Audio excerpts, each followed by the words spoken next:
ভেবেছিলাম বাড়ির আশপাশ থেকে ঘুরে আসবো, জাস্ট কিছু ভিডিও নেবো, কিছু ছবি তুলবো, তারপরে বাসায় ফিরে আসবো। বাট জামাই যে এরকম অনাকাঙ্ক্ষিত ভাবে সুন্দর একটা প্লেসে নিয়ে আসবে এটা কিন্তু ভাবতেই পারিনি। আমার ফ্যামিলির প্রত্যেকটা মেম্বার্স কিন্তু অনেক বেশি হ্যাপি হয়ে গিয়েছে, বিশেষ করে আমার ছেলে এবং মেয়ে। মানে ওরা এত বেশি খুশি হয়েছে, অনেকদিন থেকে চাচ্ছিল সুন্দর এরকম পরিবেশে ঘুরতে আসতে, বাট ওর বাবা কিন্তু নিয়ে আসতো না, যার কারণে দেখা যাচ্ছে ফাইনালি আমাদের সারপ্রাইজ স্বরূপ এখানে নিয়ে চলে আসছে। হ্যালো ফ্রেন্ড, আসসালামু আলাইকুম। পয়লা বৈশাখের শুভেচ্ছা জানাচ্ছি সবাইকে। তো পয়লা বৈশাখের বিকেলটা আমরা কিভাবে কাটিয়েছি আজকের ব্লগে সেটা শেয়ার করার চেষ্টা করবো। তো দেখতেই পাচ্ছেন আমার ছেলে কিন্তু রেডি হয়ে গিয়েছে আর আমরা বের হয়ে পড়েছি। তো প্রথমে ভেবেছিলাম যে বাড়ির আশপাশে ঘুরে আসবো, বাট সেটা হয় নাই। দেখতে পাচ্ছেন আমাদের বগুড়া সেই বিখ্যাত করতোয়া নদী পার হয়ে কিন্তু আমরা শহরের ভিতরে চলে যাচ্ছি। তো যখন আমরা রেডি হয়েছি তখন আমার হাজবেন্ড প্রথমে আমাকে বলেছিল যে চলো আমার মেয়ের জন্য কিছু ড্রেস কিনবো। তো আসলে শপিং করতে প্রত্যেকটা মেয়ে কিন্তু অনেক বেশি ভালোবাসে, তাই না? আমি তো অনেক বেশি ভালোবাসি। তো হাজবেন্ড যখন আমাকে অফার দিল, অফারটা কিন্তু আমি গ্রহণ করেছি। তো যখন আমরা বের হলাম, বের হওয়ার পরে দেখা যাচ্ছে চলে যাচ্ছি।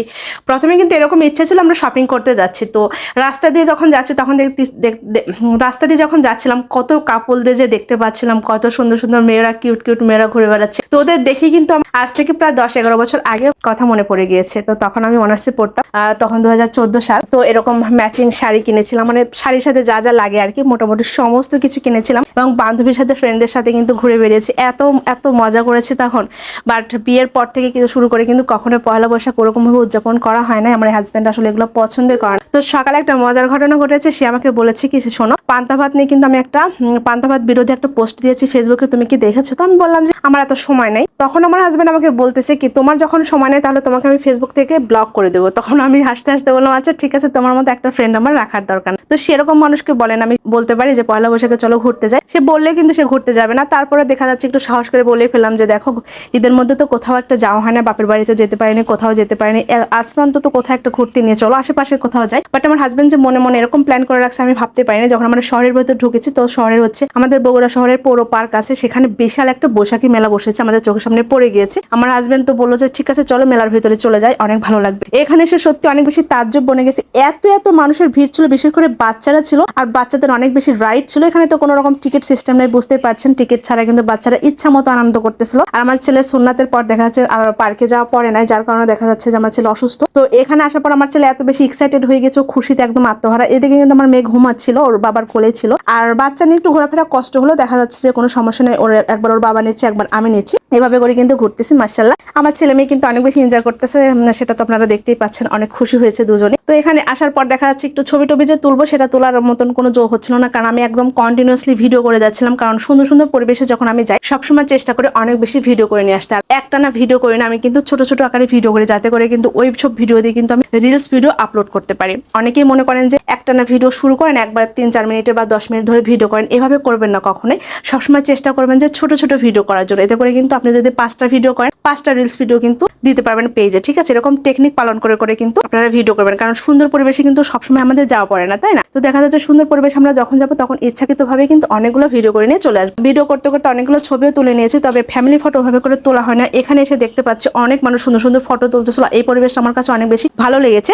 তো এখানে এসে দেখলাম অনেক সাংবাদিকও এসেছে, অনেকে কি দেখা যাচ্ছে প্রশ্ন করতেছে, তো ওইখান থেকে ক্যাপচার করলাম। তো ভয় তো কাছাকাছি যায় না আর কি, দূর থেকে আর কি দেখতেছিলাম। এখানে আমার ছেলে মেয়েকে ছবি তুলতেছিলাম। এখানকার পরিবেশটা সত্যি অনেক বেশি ভালো আর কালারটা অনেক বেশি সুন্দর লাগতেছে। এখানে আমার বাচ্চাদের বেশ কিছু ছবি নিয়েছি, এত সুন্দর লাগতেছিল। তো ওদেরকে দাঁড় করালে তো ছবি তুলবে না, তো আমি ভিডিও করতে করতে সবসময় ছবি তুলি, এই জন্য কিন্তু অনেক বেশি সুন্দর সুন্দর ছবি হয়েছে। মাশাআল্লাহ মাশাআল্লাহ। আমার বাচ্চাদের জন্য আপনারা অনেক বেশি দোয়া করবেন। দেখেন কত কিউট করে কিভাবে দাঁড়ায় আছে। আমার মেয়ে এর মধ্যে কিন্তু ফ্রেশ হয়ে গিয়েছে, এখানে দাঁড়ানোর পর সে নাচতে শুরু করে দিয়েছে, এত বেশি খুশি হয়েছে। তো যাক আমার অনেক বেশি ভালো লাগছিল। তো এখান থেকে আমরা এখন বের হয়ে চলে যাচ্ছিলাম, দেখতে পাচ্ছেন আমাকে অনেকে দেখতে পারবেন, এই যে আমি বোরখা পরে 2টা বাচ্চা হাতে নিয়ে চলে যাচ্ছি, দেখতে পাচ্ছেন। কারণ আমি এত বেশি ভিডিও করেছি যে আমাকে ভিডিও করে দেওয়ার মতন কোনো পাবলিক নাই। তো এই প্রথম হাজবেন্ডকে বললাম দেখো আমি হেঁটে হেঁটে যাচ্ছি, প্লিজ একটু আমাকে ভিডিও করে দাও। আমার হাজবেন্ড পিছন থেকে ভিডিও করতেছিল, পিছন হাঁটতেছিল, দেখতেই পাচ্ছেন। অলরেডি সন্ধ্যা লেগে গিয়েছে, যেহেতু আমাদের শহর থেকে বাসা আবার আসতে হবে, এই জন্য কিন্তু আমরা তাড়াহুড়া করে এখান থেকে চলে আসতেছিলাম। আর এই যে ইচ্ছা এখানে এসেছি, মানে আমার মেয়ের ড্রেস কেনার জন্য, সেই ড্রেসটা কিন্তু আর ফাইনালি কেনা হয় নাই, কারণ ওখানে সন্ধ্যা লেগে গিয়েছিল। ওখান থেকে কিন্তু আমরা বাসা চলে আসবো। তো এখান থেকে আমার বাচ্চার জন্য কিছু বেলুন টেলুন কিনবে। আর এর মধ্যে আমার চোখ গিয়েছে যে ফ্রাই প্যানের 20% ছাড় দিয়েছে এখানে, তো আমি এখানে চলে গেছি। আসলে গৃহিণীদের চোখ কিন্তু সবসময় এরকম ডিসকাউন্টের দিকে থাকে আর কি। এখান থেকে আমি একটু রুটি ভাজার ফ্রাই প্যানটা কিনতে চেয়েছিলাম, তো এটা আমার অনেক বেশি পছন্দ ছিল, বাট আমার হাজবেন্ডের পছন্দ না, অন্য একটা পছন্দ করেছে, আমি যেটা পছন্দ করি নাই। বারবার করে আমি এটা নিতে বলতেছিলাম, বাট ও এটা নিবে না, অন্য একটা নিবে। তো আমার একদমই মন খারাপ, সে নেয়নি, শেষ পর্যন্ত সে নেয়নি। তারপর আমরা এখান থেকে আবার চলে আসতেছি, চলে বাসার দিকে চলে আসবো। এখান থেকে বের হওয়ার পরে কিন্তু আরো কিছু মুহূর্ত আমরা কাটিয়েছি, সেটা পরবর্তী ব্লগ আপনাদের সাথে শেয়ার করবো, সেটা আরো সুন্দর একটা ব্লগ হতে চলেছে। তো সবাই অনেক বেশি ভালো থাকবেন, সুন্দর থাকবেন, দেখা হচ্ছে পরবর্তীতে। আর যারা বগুড়া পৌর পার্কে যান না এখন, একদিন বাচ্চাদের সাথে নিয়ে বেড়াতে যাবেন, দেখবেন কোনো টিকিট ছাড়া সুন্দর সুন্দর প্লেস, যেখানে বাচ্চারা কিন্তু ইজিলি খেলতে পারবে, ঘুরতে পারবে, বেড়াতে পারবে, আপনারা কিন্তু সুন্দর সুন্দর ছবি তুলে নিয়ে আসতে পারবেন। তো সবাই ভালো থাকবেন, আল্লাহ হাফেজ, আসসালামু আলাইকুম।